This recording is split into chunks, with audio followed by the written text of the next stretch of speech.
Many CELPIP candidates spend a lot of time preparing for speaking task too, but when they take the test, they panic. They run out of ideas or stop speaking before the time is over. Their score stays stuck at CLB 7 and they can't figure out why. High-scoring candidates prepare completely differently. They don't just practice speaking. Instead, they follow a clear structure and use specific strategies to boost their score. This is the approach candidates use inside our CELPIP packages. They discover how strategic preparation can make a real difference in their results. In this video, you'll discover 8 essential strategies for CELPIP Speaking Task 2. By the end, you'll have a better idea of what it takes to score high in this task and how you can get there. Let's start by making sure you know what Task 2 is asking you to do. In this task, you are asked to talk about a past personal experience. You get 30 seconds to prepare and 60 seconds to speak. The prompt gives you a topic and may suggest a few directions. Ultimately, you get to choose which experience you will share. This might sound simple, but many candidates underperform in Task 2. This often happens because they approach it as if they are just having a casual chat. The CELPIP examiners are looking for a structured, engaging narrative that demonstrates your grammar, vocabulary, and storytelling ability, all within 60 seconds. That is why having a clear strategy before you walk into the test makes a real difference. The first strategy can help you save precious preparation time. Choose your story fast. During your 30 seconds of preparation, you don't have time to weigh every possible experience from your life.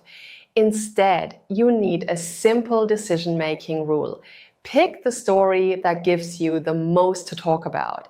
Ask yourself which experience comes with a clear situation and a challenge or turning point. It should also have a result or a lesson. If you can answer those 3 things in your head within the first few seconds, that is your story. Don't overthink it. A simple, well-told experience can often outscore a complex one. This is especially true if you struggle to explain the complex story clearly. Here's something important to know. You don't have to talk about something that actually happened to you. If you can't think of a personal experience that fits the prompt, you can make one up. What matters is that your story sounds real, specific, and natural. The examiners are not checking whether your experience actually occurred. They are evaluating how well you communicated. The second strategy can help you build a high-scoring Task 2 response. Use the 4-part story structure. Every strong narrative in CELPIP Speaking Task 2 has 4 components. These are the introduction, context, key moment, and reflection. Think of it as a mini story arc. It can give your response shape and make it easy for the listener to follow. The introduction is where you set the scene and hook the listener. The context provides background on when it happened, where you were, and who else was involved. The key moment is the heart of your story. It covers what happened, the challenge you faced, or the decision you made. The reflection is where you wrap up with what you learned, how you felt, or how things turned out. This 4-part structure can help you cover enough ground in 60 seconds without rambling or running out of things to say. Candidates who don't use this structure often rush through the story with no development. Others might spend too long on the background and never reach a satisfying ending. The 4-part structure can help solve both problems at once. The third strategy is something most candidates never think about. Plan your language during preparation time. Most candidates use their 30 seconds to think about what story to tell. High-scoring candidates go one step further. They think about specific words, phrases, and grammar structures they can use in their response. This matters because vocabulary and grammar account for a significant portion of your score. If you start speaking without any language prepared, you might default to using simple words. Spending about 10 seconds during preparation to think of 2 or 3 strong vocabulary choices or a complex sentence structure is enough. This way, those words are more likely to be in your mind when you need them. For example, your story might be about a difficult situation at work. You can mentally note words like overwhelming, persevere, or turning point before you start speaking. You might also use a conditional structure, such as, if I had known at the time, I would have, to add grammatical variety. These small decisions made in advance can improve the quality of your response. Now, here is something important. Many CELPIP candidates think that knowing a few speaking tips is enough to get a strong result, but it's not enough. To do well in CELPIP speaking, you need to understand exactly what the tasks are about, what the examiners are looking for, and how to demonstrate those skills in your response. That's exactly what we teach in our CELPIP packages. Our students get step-by-step guidance on how to approach the speaking test effectively, so they feel confident and ready on test day. They learn how the speaking tasks are designed and what skills they need to give high-scoring responses. Our CELPIP packages include lessons for all tasks, sample answers, mock tests, templates, and much more. If you want expert guidance for your CELPIP preparation, click the link below to learn more. Strategy 4 is what separates CLB 7 responses from CLB 10 responses. Include descriptive language and specific details. Many candidates tell a story that remains at a surface level. They say things like, "It was a good experience," or "I felt happy." These are examples of vague statements that don't demonstrate language ability. They don't showcase your vocabulary range or your ability to paint a picture with words. For example, instead of saying "I was nervous," you could say, "I could feel my heart pounding as I walked into the room." Instead of "It went well," you might say, "The whole experience turned out far better than I had anticipated." These choices show vocabulary range, emotional authenticity, and grammatical control. These are what the examiners are looking for. Specific details work the same way. Instead of "a few years ago," you can say "about 3 years ago, during my second year of university." Instead of "my friend helped me," you could say "my closest friend at the time, who had been through something similar, stepped in and offered to help." Specific details make the story feel real and keep the listener engaged throughout your response. The 5th strategy is one that many candidates overlook when preparing for task 2. Use past tenses accurately and naturally.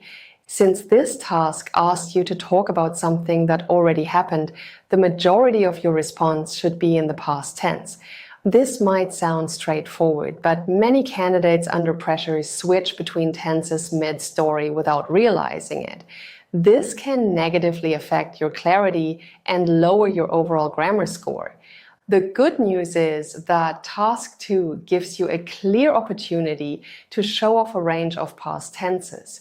You can use the simple past for the main events, such as "I arrived," "she told me," and "we decided." You can use the past progressive to show what was happening in the background. For example, "the whole team was waiting for my answer." You can also use the past perfect to show something that happened before the main event. For example, "I had never spoken in front of such a large group before." Using all 3 naturally throughout your response demonstrates strong grammatical control. This can positively influence your final score. The 6th strategy is to build an emotional connection. The CELPIP Speaking Task 2 prompt asks you to share a personal experience. The scoring criteria for content and coherence reward responses that are developed and engaging. A story that includes your emotions, reactions, and inner experience is often more compelling than a purely factual account. This doesn't mean you need to be dramatic or exaggerate. It simply means giving the listener a window into how you felt and why the experience mattered to you. Phrases like, "What made this particularly challenging was, I still remember the sense of relief when," or "that experience genuinely changed the way I approach things," all add depth and authenticity to your narrative. These expressions also demonstrate a broad range of natural expressions that go well beyond basic vocabulary. When you practice for task 2, always ask yourself, did I tell the listener how I felt? Did I explain why this experience was significant? If the answer is no, you can go back and add that layer. Including these elements often helps lift your score. By the way, if you want this channel to keep going, write yes in the comments, click like and subscribe. We only make videos that you actually want to watch. Now, let's continue with 2 more essential strategies for CELPIP Speaking Task 2. Strategy 7 is something many candidates forget about. End with a clear reflection. The reflection is the final part of your 4-part structure. It is also the last thing the examiner hears before your recording time ends. A strong ending can leave a positive impression. However, many candidates either trail off without a conclusion or stop mid-thought when the time runs out. A clear reflection wraps up your story and gives it meaning. It doesn't have to be long. Just 1 or 2 sentences explaining what you learned or how the experience changed you is enough. For example, looking back now, that experience taught me how important it is to ask for help when you need it, rather than trying to handle everything on your own. That kind of ending sounds complete and thoughtful. It can help you leave the impression you want. Practice ending your task 2 responses with a purpose. Don't just stop when the time is up. Aim to finish your reflection before the timer runs out. Candidates who manage their time well enough to include a proper ending often score higher than those who get cut off mid-sentence. The 8th and final strategy ties everything together. Manage your 60 seconds wisely. 60 seconds is enough time to tell a well-structured story, but only if you plan carefully. Many candidates spend too long on the introduction and context. As a result, they may rush through the key moment and skip the reflection entirely. Others include too many details and lose their train of thought halfway through. A helpful time breakdown for task 2 looks like this. Use about 10 seconds on your introduction and context. Spend the bulk of your time, around 35 to 40 seconds, on the key moment and the details that bring the story to life. Reserve the final 10 seconds for your reflection. This structure helps you ensure that every part of your story gets attention. It also prevents you from leaving out important details. During your 30-second preparation time, quickly map out the 4 parts of your story in your head. You don't need full sentences. Just a few mental notes for each section are often enough. This simple step helps you move through your story with purpose when the recording starts. It also allows you to speak with confidence rather than figuring things out as you go. These are 8 essential strategies to help you score CLB 10 or higher on CELPIP Speaking Task 2. When you combine the right story structure with strong language, specific details, and good time management, your response will stand out to the examiners in all the right ways. If you want expert guidance for your CELPIP preparation, check out our CELPIP packages using the link below. Our packages include step-by-step guidance, mock tests, templates, and other useful resources to help you feel confident on test day. I hope you liked this video. Don't forget to like, subscribe to the channel, and hit the bell icon so you're notified when the next video comes out. Also, share this video with your friends so they can improve their CELPIP score too. See you in the next video!